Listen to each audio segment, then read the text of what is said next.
A spokeswoman says the city is experiencing unusually high volume of 911. A bigger picture is coming into focus for us. The storm came ashore about right here, lower part of New Jersey, and from Atlantic City and to the north, all the way out on Long Island, the water is pushing in, and an epic natural disaster is coming into focus.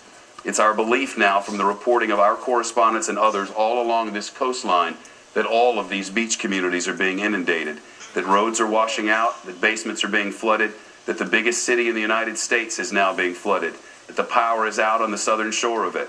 Their subway systems are out in all the major cities in the northeastern United States, and the storm is still churning and expected to continue to churn now for days. The storm surge has been higher than ever in the history of this region, and higher than they were predicting even a short few hours ago. The great storm of 2012 is coming ashore, and we'll have you covered all night. Hannity is next, then a special live 2-hour Greta, and we're live all night on America's Choice for news and information.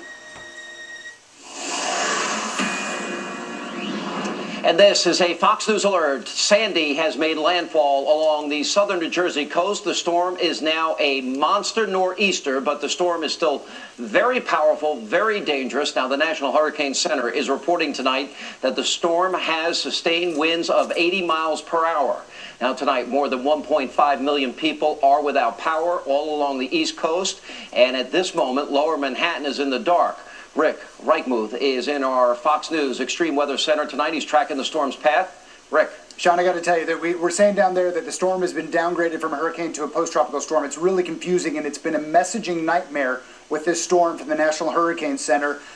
If you hear downgraded, don't believe it. We've got a monster nor'easter on our hands, and incredible impacts happening right now. And the winds are extreme out of the east here across areas of Long Island Sound. It's been pushing water all day long here in towards New York City, and that's why we now have significant flooding. I believe we have some live pictures or some pictures out of New York right now into lower Manhattan, and water is going into the Battery Tunnel right now that connects lower Manhattan into Brooklyn, and it has now been inundated with water. Getting all kinds of reports of water in the East Village, in the West Village, and it is slowly moving up further in towards the area. I want to show you this wind picture because we're about to see the worst of our situation. Right now we have high tide right there in the Battery. That's that very lower end tip of Manhattan right there. The winds now have switched to the southeast. That means we're going to see the worst of the storm surge pushing in here right at high tide.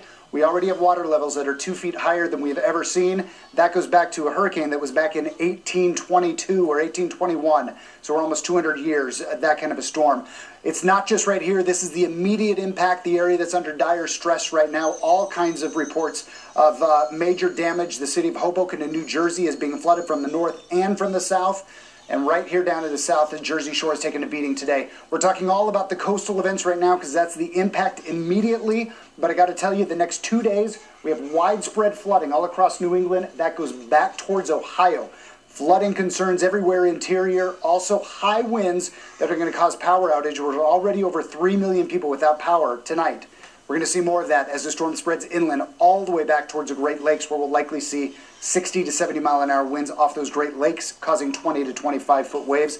And the other piece of this, blizzard conditions. By the time this is done, we might see 3 to 4 feet of snow here across a higher elevation. So everybody getting in on this, Sean, across the eastern part of the country.